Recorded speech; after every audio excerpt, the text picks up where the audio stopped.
கர்த்தருடைய பரிசுத்த நாமத்திற்கு மகிமை உண்டாவதாக.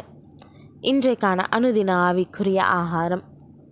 ஆபிரகாமை போல ஈசாக்கும் அடுத்த சந்ததி ஆசீர்வாதமாக இருக்கணுன்ற எண்ணத்தோட கர்த்தரின் பெயரால் ஆசீர்வதிக்கிறான். சதி வேலையினால் ஈசாக்கை ஏமாற்றி ஆசீர்வாதத்தை பெற்ற யாக்கோபு விரைவாக அந்த கூடாரத்தை விட்டு வெளியேறான். இவ்வளவு பெரிய ஆசீர்வாதத்தை பெற்ற யாக்கோபுனால் அதை மகிழ்ச்சியோடு கொண்டாட முடியல. ஆமாம், அவன் தன்னுடைய சகோதரனுக்கு துரோகம் செஞ்சே அந்த ஆசீர்வாதத்தை வாங்கிக்கிட்டான்றது அவனுக்கு தெரியும்.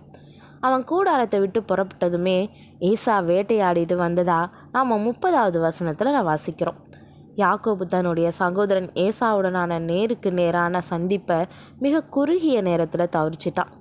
ஒருவேளை நேராக சந்திக்கும்படி இருந்திருந்தா இவன் ஏன் ஏசாவின் ஆடைகளை அணிஞ்சான்றதை எப்படி விளக்கியிருப்பான்? ஆட்டுக்குட்டிகளின் தோள்களை தன்னுடைய கைகளில் போட்டிருக்கிறத பற்றி எப்படி விளக்கியிருப்பான்? ஆனால் அந்த கணம் தப்பிச்சிட்டான்.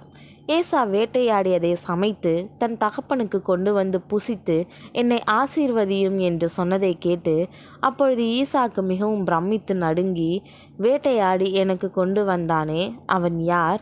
நீ வரும் முன்னே அவை எல்லாவற்றிலும் நான் புசித்து அவனை ஆசீர்வதித்தேனே, அவன் ஆசீர்வதிக்கப்பட்டவனாகவும் இருப்பான் என்றான்னு ஆதியாகமம் 27:33 நம்ம வாசிக்கிறோம்.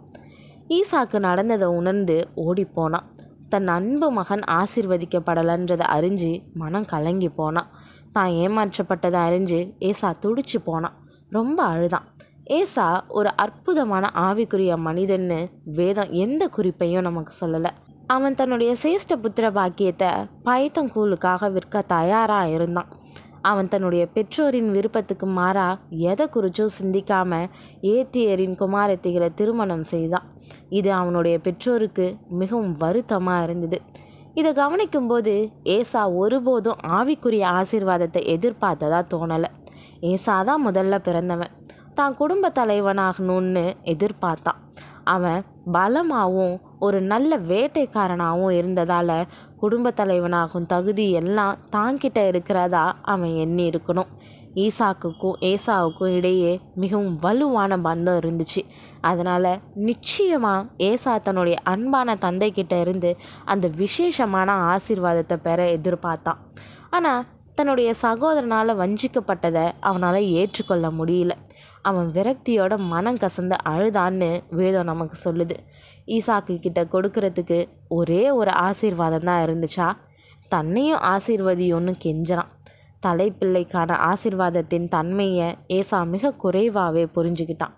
ஆரம்பத்தில் தன்னுடைய சேஷ்டபுத்திர பாகத்தை ரொம்ப அற்பமாக விற்று போட்டான்.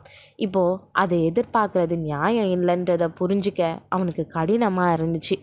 ஈசாக்கு கிட்டேயும் முதல் ஆசீர்வாதத்துக்கு ஈடான 2வது ஆசீர்வாதம் இல்லை. அவன் ஏசாவுக்காக அனுதாபப்பட மட்டுமே முடியுமே தவிர வேறு எதுவும் செய்ய முடியாது. பிரியமானவர்களே, ஒருவனும் வேசிக்கல்லனாகவும் ஒருவேளை போஜனத்துக்காக தன் சேஷ்டபுத்திர பாகத்தை விற்று போட்ட ஏசாவை போல சீர்கெட்டவனாகவும் இராதபடிக்கும் எச்சரிக்கையாயிருங்கள். ஏனென்றால் பிற்பாடு அவன் ஆசீர்வாதத்தை சுதந்திரித்து கொள்ள விரும்பியும் ஆகாதவன் என்று தள்ளப்பட்டதை அறிவீர்கள். அவன் கண்ணீர் விட்டு கவலையோடே தேடியும் மனம் மாறுதலை காணாமற் போனான்னு வேதம் சொல்கிறத கவனிப்போம். தனக்கு என்ன ஆசீர்வாதம் இருக்குதுன்றதை அறியாமல் அதை அலட்சியம் செய்யக்கூடிய அநேகருடைய வாழ்க்கை இப்படி தான் முடிவுக்கு வருதுன்றதை நாம் நிதானிப்போம். இப்போது தேவன் கொடுத்துருக்கக்கூடிய குடும்பத்தை, சபையை, வாழ்க்கையை அற்ப காரியங்கள்னால இழந்து போகாமல் இருப்போம். எதையும் அலட்சியமாக எடுத்துக்காம நமக்குரியதை சுதந்திரிக்கிறதுல கவனமாக இருப்போம். தேவன் தாமே கிருபையும் தயையும் செய்வாராக. ஆமீன்.